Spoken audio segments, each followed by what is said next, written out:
Welcome. This is To Our Core with Katie Murray, and this is a place where we peel back our layers to uncover who we really are at our centre, at our core. And think of it as a chat with your bestie, the one who can make you laugh until your belly hurts, who is ridiculously unfiltered, and will lovingly call you forward to help you cut through the noise and get real with yourself. Around here, nothing is off limits, and we are mixing this up with equal parts humour and heart, so let's dive right in. Hello and welcome back.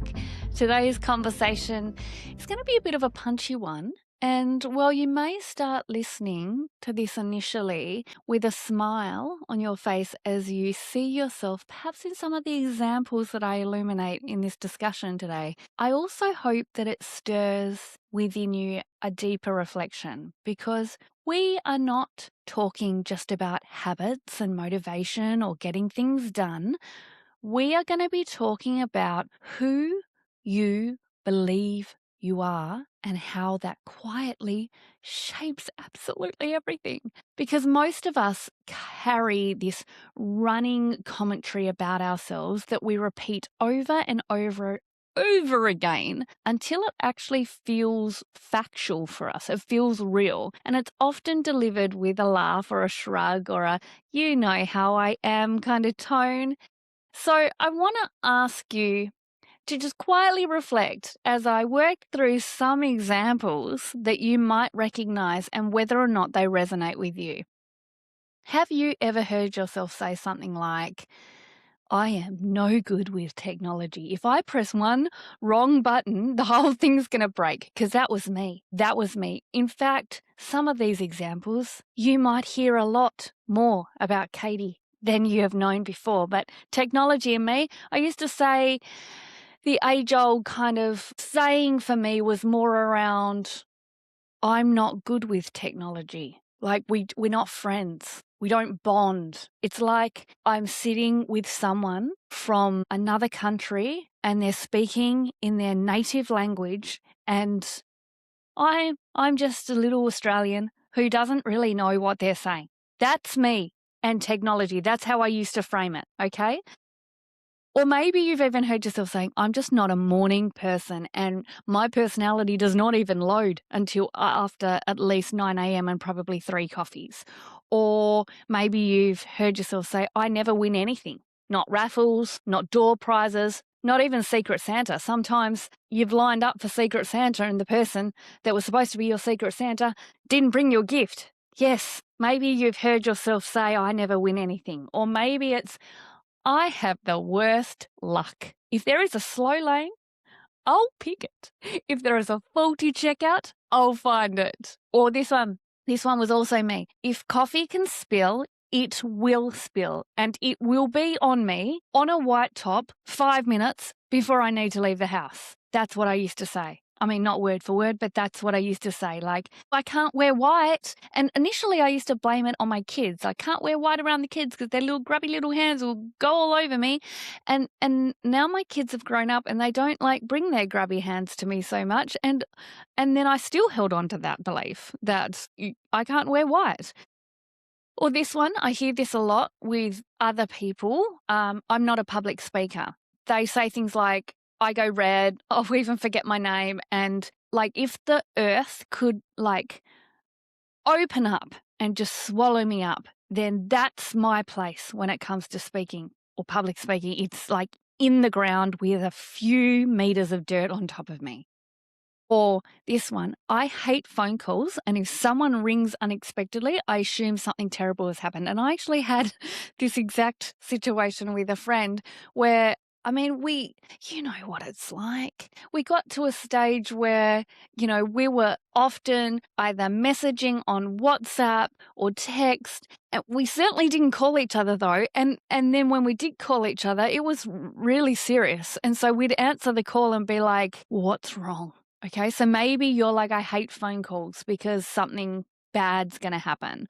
Or even I'm bad at directions. Like even with GPS and the wonders of technology, I still not convinced that we're going the right way, and I will zoom out on the little map just to make sure that we're heading in the general vicinity of where I'm supposed to be. Maybe you've heard yourself say that. Or maybe you identify with, I start new notebooks and I never finish them. Or I always lose them. You're a person that I always lose things. I lose my sunglasses. I lose my keys. I'm just a person that always loses things. Or maybe it's that you buy these beautiful year planners at the start of the year and you say, I buy those planners and I'm also the person that treats them like they're artwork that can't be touched instead of a tool, because I certainly don't open them beyond the first day where they smell nice and you go, oh, my life is going to be so much different now because I've got a new planner. And then you close it, and then for the rest of the year you don't look at it again. Well, also maybe you identify with that. This next one, it was me all over. I am amazing in a crisis. And I've talked about this on a podcast, or maybe more than one podcast episodes before. And that is, I am amazing in a crisis. Just don't ask me to do something small or boring or like regular things. I'm just good when the shit hits the fan. Maybe you have identified with that in the past, or you are right there. It was certainly something that I almost prided myself on in the past. I'm good in a crisis. Also me, I always forget birthdays, even important ones, and then I might feel guilty about it for 3 business days or weeks. I, for a very long time, would say I'm not good with birthdays. And so it became like something that I carried and repeated over and over again until I absolutely had convinced my brain that I am not good with birthdays or dates. Or maybe it's even you saying, I'm not good with phone numbers and numbers. I can never remember anything. And, while we're on technology, I mean, we are at a slight disadvantage these days because people just give us their numbers and we type it straight into that little machine called our phone. And then, I mean, who knows their phone numbers? Like, if you had to call someone, if your phone died and you had to go to a payphone and remember Uncle Jerry's number, would you? Like, would you? I mean, it depends how many times you've called Uncle Jerry, but that one might have some legitimacy in regards to forgetting numbers. Or maybe it's that you have defined yourself in regards to, I'm like either 20 minutes early or I'm late by about the same time. There is absolutely no in between. Or this one, I don't do exercise unless it's disguised as something else. Like I'm walking as part of my retail therapy. And so technically I am moving my body between shops, between trying on those outfits. So maybe you've identified that you are not an exerciser. Or maybe it's even something like, I'm really bad with money. Unless it's something that I really want, but in general, I'm really bad with money. Or the belief or the saying that you repeat over and over again where you say, in order for me to meet deadlines, I need pressure. Like I can't work just to task. I need pressure, and that's why I leave things to the last minute, because that's when I am really good at like working under that pressure to get myself over the line, to move that momentum in the direction that I need to go in. This, as I've said on a previous episode, was the exact way I got through university. I need pressure. I need to feel like. And now, actually, I'm the opposite. I mean, yes, I'm good in a crisis still. And also, I much prefer my working style when I'm not under pressure. So we can change those beliefs. However, let me proceed. Maybe it's that you say, I'm a person that likes to start things on a clean week, like on a Monday. That's when I'll start. Or I just work better when absolutely everything else is chaotic around me. I need that noise, that buzz, that level of energy to kind of keep me going and keep me energized. Or maybe it's that you say things like, I'm not very good with follow through. Like I don't follow through, or I'm great at really big ideas and just not so much the execution of those ideas. But I'm a thinker. I've got great creative plans. And see, I want you to hear the range here. And some, they might sound silly to you, and some may sound very relatable, and some even may strike a little bit of a nerve with you, where it's a little bit too close to home to admit to. All of these are identities that we carry without necessarily thinking. Even when we're saying it, we're not realizing that the statements that we're making about ourselves, often jokingly or seriously, it does not actually matter to our brain. Repetition is what matters. So every time that you say something like, i.e., Katie, Marie, I'm not good with technology, we're not friends, I gave myself an out. I gave myself permission not even to try. Or every time you say, I'm not a morning person, you quietly rule out a whole category of behaviour before considering it. Oh, I couldn't do that. I'm not a morning person. Oh, that's too early. Couldn't do that. Not a morning person. Oh, I can't socialize with people. I'm not a morning person. Every time you say something like, I never win anything, you reinforce the role of the unlucky one, the observer, not the recipient, the person that just sits there. The identity in that starts to become forged. And so over time, these stories, they stop being just casual statements. They become rules that you follow unconsciously. They define what you attempt, what you avoid, and what you expect from yourself. Because if you believe, Katie Mulroy, you're bad at technology, I'm bad with technology, you are less likely to explore new tools with curiosity. You're less likely to give things a go. You're less likely to be open-minded about your ability to learn things. If you say things like, I'm not a public speaker, guess what? You will avoid opportunities to put yourself in places that stretch you. Or if you say something like, I have terrible luck, like the worst luck.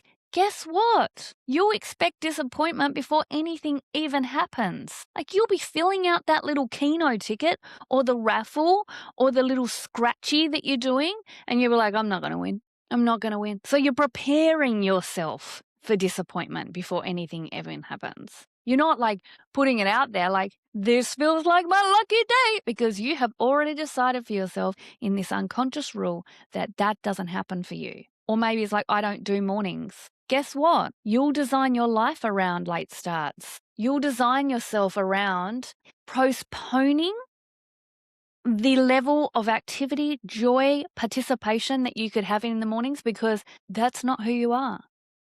And these behaviors, this is not something that, particularly, with an example like, I'm not a morning person, it's not because you're lazy, or with me, with technology, it's not because I was failing at technology. These behaviors are around a loyalty to an identity that absolutely has served you. Until now, perhaps. So here's what we don't talk enough about. There is comfort in these identities. Do you know how many technological kind of things that I managed to avoid and escape because I said, I'm not good with tech? I just got to opt out, because if I made a blanket statement that I identify as someone that technology, you know what? People step in, they take over, they help you. Okay. Or even when people were trying to explain technology to me, I was, we're not talking the same language here, so if you could just do it, that would be great. And the reason why there's comfort in these identities is because they're predictable. And they'll explain things and they'll protect us from disappointment or embarrassment, which I think was a large thing for me, is that if I didn't have to engage in tech, if I didn't have to try new things, I spared myself embarrassment that I would look like I didn't know what I was doing. Whereas if I said straight up, I'm not good with tech, then that's when people step in and take over. And that's where you allow them to step in and take over. So if you say, I'm the unlucky one, guess what? You don't have to hope too much. You've already determined that you're not the lucky one. Or if you start and stop, you don't have to trust yourself fully. There's predictability and comfort in that. This is who I am. Or if you say something like, I'm a person that responds well under pressure, You don't have to rely on a calm nervous system to motivate you because you're just waiting. You've got that excuse, you've got that belief that, I'll be able to take action when the pressure builds, when the chaos hits. The story does work for you. It has worked for you. Quietly, often in the background, efficiently. I absolutely didn't realize years ago when I was talking about my battle with technology or, I respond well under chaos or crisis. I didn't realize that that was forging my identity. Yet it was very efficiently without debate. And that's why stepping into a new identity often can feel quite terrifying sometimes. Like sometimes it can feel exciting, but when you're actually really stepping over, and I called this moment the red line of death, dramatic, I know. But for the sake of it, let's call it the red line of death because from an identity perspective, something has to end for you to step in, embodied in your new identity. And it's the point where we realize, you know what, I can't move forward as who I've been. I would never, ever, ever have moved forward with this podcast if I had have held on to this desire to outsource tech. Done this whole damn thing by myself. And I also had to step in uncomfortably to that position of, what if I can't work it out on my own? What if I can't do this? What if I look silly? What if I don't get the editing right? What if I don't know, send it out into the internet ether and like the universe sends it off to somewhere that I didn't intend it for and I don't know how to get it back and I don't know how to fix it? And also, I would have stayed in exactly the same place if I had have held on to that identity that I'm not good with tech. On one side of the line is who you know how to be, and I knew that version of myself so well, just like I knew the version of myself so well when I said I respond well under crisis or I respond well in chaos. And it's not that you have to like abandon every single element of that past identity. I still am really good in a crisis. However, I don't operate in that place for the majority of the time, or I don't come to life or take action only when there is crisis or pressure. So on one side of the line is who you know how to be, and on the other side is who you are becoming. And between it, there is absolutely uncertainty, discomfort, and sometimes grief, because to cross that red line, there are parts of yourself that you need to release.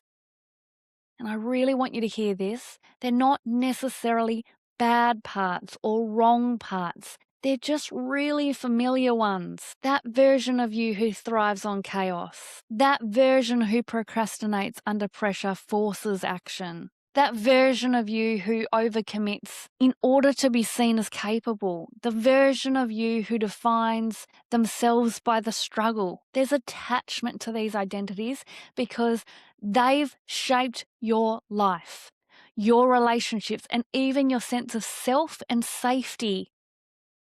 Letting go absolutely brings grief and uncertainty and fear and sometimes relief all at once. And this is where support matters so much because in my one-to-one coaching, I actually guide clients through a really tailored identity rebirth experience. It's structured yet flexible in its process, and it's about exploring who they are, who they're becoming, and how to navigate and live in that in-between space. Because it's not about a quick fix or forcing change. It's about holding the space for the one and the old self to dissolve and the new one to emerge.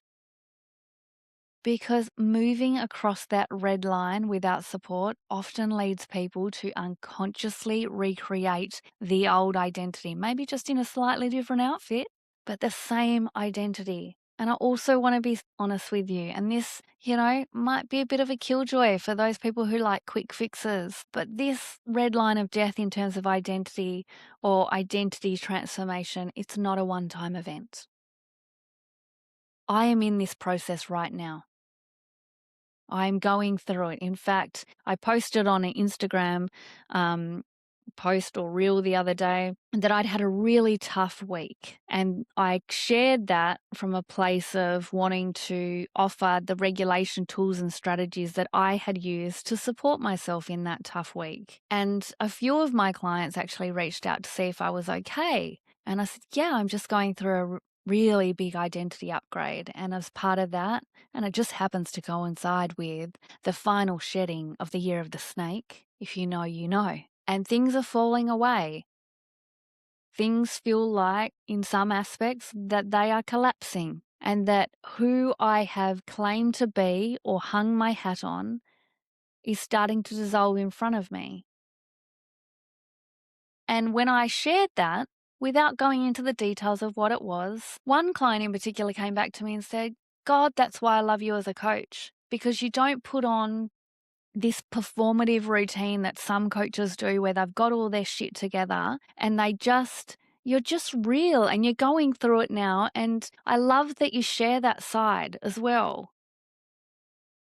This identity work, it doesn't stop once you've done it once. We've got multiple chapters in our life. And so I'm just taking notice now of the stories that I tell myself, the behaviors that I allow or avoid, and the versions of myself that I'm still really loyal to. Some stories support the version of me I'm growing into, absolutely. And there are some that are quietly pulling me back into outdated roles and something that I've outgrown. And that's the thing is that often when we're right at that line of death, you may feel like everything in your life is falling apart. That everything is falling apart. And there's so much a part of you that wants to crawl back into the familiar and the known and what feels safe because of that familiarity. And instead, for me personally, as uncomfortable as it is, I'm leaning further towards the red line of death, the death of that identity, the one that hung her hat on something and the one that defined herself by it. And awareness is absolutely the difference, because observation is going to be the start of where your choices begin. So here's some insight. Calm, consistent action doesn't precede identity change. It follows it. That's what I'm talking about. I'm not realizing that I'm going through an identity shift because everything feels sweet. And I feel like I'm grown now. I'm just going to step over into that new identity and I'm just going to feel so good, because it can feel rough. It feels like you are absolutely stepping out of your comfort zone. And I've got to be honest, particularly when I posted that reel last week, every part of me was shaking that week. My voice, my soul, and my identity. So if you're going into this thinking that an identity shift is just going to be like smooth sailing and it's just going to be so calm and that consistent action is just going to like precede that identity change, yeah, I just want you to know it follows it. Like when you start acting in alignment with the person that you believe yourself to be, consistency actually starts to feel natural. And it won't be perfect and it won't be linear, yet it will be sustainable. Okay. So what actually happens for us through doing those behaviors, thinking the way that your future self is going to think, is the consistency of that will start to feel natural, but the action has to happen before it. You have to take the action. And I've got a little bit of an issue with people that, well, not so much people that say it because it's a very common saying, but the saying that says fake it till you make it. And part of me goes, yeah, I get that, because like I saw a really funny quote that said you actually have to fake being asleep in order to go to sleep. So I get that. And that's true. Like you lay down at night, you shut your eyes and you kind of pretend fake that you're sleeping until you actually go to sleep and then you've made it, yeah? But fake it till you make it, I think can make it difficult for some people to truly feel embodied in it, because then comes the imposter complex or the imposter syndrome, where they feel like they're a fraud and they're just performing. My suggestion for you to take on board would be, what about facing it till you make it? Don't turn away. Don't look back at the old behaviours and go, you know what, my life was so much easier because I wasn't stretching myself, I wasn't challenging myself, I wasn't actually stepping into the future that I want, because I'm well rehearsed in that old identity, and that's pretty comfortable. It doesn't happen there. It comes by facing what you want, who you want to be, and then stepping over that red line of death. So I've got a question for you to sit with over the coming days. And if you were to complete this sentence honestly, what would you say? I am the person who ... And then notice, is this a story you want to continue living inside?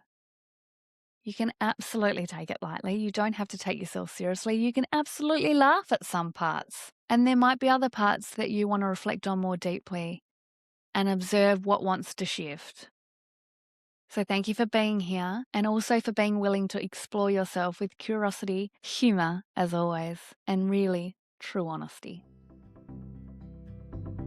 Thanks for spending time with me today on To Our Core. If something landed in your heart or gave you a much needed giggle, consider sharing it with a friend who also may need this as a timely reminder. And go on. You know you want to. Give me a 5-star review so that this podcast can land in the ears of many, many more people. Because remember that life is too short to stay on the surface. Keep living, loving, and laughing all the way to your core. Go make life great. And if you want support around this, go to the show notes to find out more. Until next time, I'll meet you back here with more truth, laughter, and a whole lot of heart.